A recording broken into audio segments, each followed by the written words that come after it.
একবার নবী সাল্লাল্লাহু আলাইহি ওয়াসাল্লাম ঘরে বসে আছেন এবং তখন ফজরের আজান দিয়েছে। তিনি বাসা থেকে বের হয়ে গেলেন, দেখলেন যে তার স্ত্রী মুসল্লায় নামাজ পড়ছে এবং নামাজ শেষ করে তিনি সুবহানাল্লাহ, আলহামদুলিল্লাহ, আল্লাহু আকবার, লা ইলাহা ইল্লাল্লাহ এগুলো পড়ছেন। হাতে খেজুরের বিচি আছে, খেজুরের বিচি এগুলো দিয়ে পড়ছেন, গুনছেন। নবীজি চলে গেলেন নামাজে সাল্লাল্লাহু আলাইহি ওয়াসাল্লাম, গিয়ে সালাত পড়লেন, তার সকালের কাজগুলো সারলেন। সকালে ফজরের পরে তিনি দার্স দিতেন, সাহাবীদেরকে কিছু বলতেন, কেউ স্বপ্ন দেখলে সেটা শুনতেন, ব্যাখ্যা করতেন, সময় লাগতো। এরপর ইশরাকের নামাজ পড়ে বাসায় আসতেন।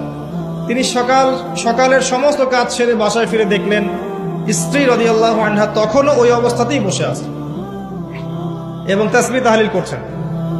আল্লাহর নবী সাল্লাল্লাহু আলাইহি ওয়াসাল্লাম অবাক হয়ে জিজ্ঞাসা করলেন, তুমি কি তখন থেকে এখানে বসে আছো? তখন থেকেই তাসবিহ তাহলিল করছো? তার স্ত্রী বললেন, হ্যাঁ ইয়া রাসূলুল্লাহ সাল্লাল্লাহু আলাইহি ওয়াসাল্লাম। তখন নবীজি বললেন, আমি তোমার এখান থেকে বের হওয়ার পরে মাত্র 5টা কালিমা 3 বার পড়েছি। কয়টা কালিমা?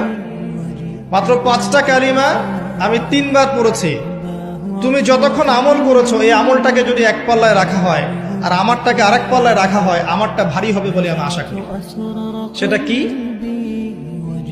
সেটা হচ্ছে এক, আমার সাথে বলেন, সুবহানাল্লাহি ওয়া বিহামদিহি। 2, আদাদা খালকিহি। 3, ওয়া রিদা নাফসিহি। 4, ওয়া জিনাতা আরশিহি। 5, ওয়া মিদাদা কালিমাতিহি। এই 5টা কালিমা 3 বার করে, সুবহানাল্লাহি ওয়া বিহামদিহি, আদাদা খালকিহি, ওয়া রিদা নাফসিহি, ওয়া জিনাতা আরশিহি, ওয়া মিদাদা কালিমাতিহি। পারা যায়? সকালে 3 বার বললে এই দেখেন 3, 4, 5 ঘন্টার ইবাদতের নেকি পাচ্ছেন আপনি।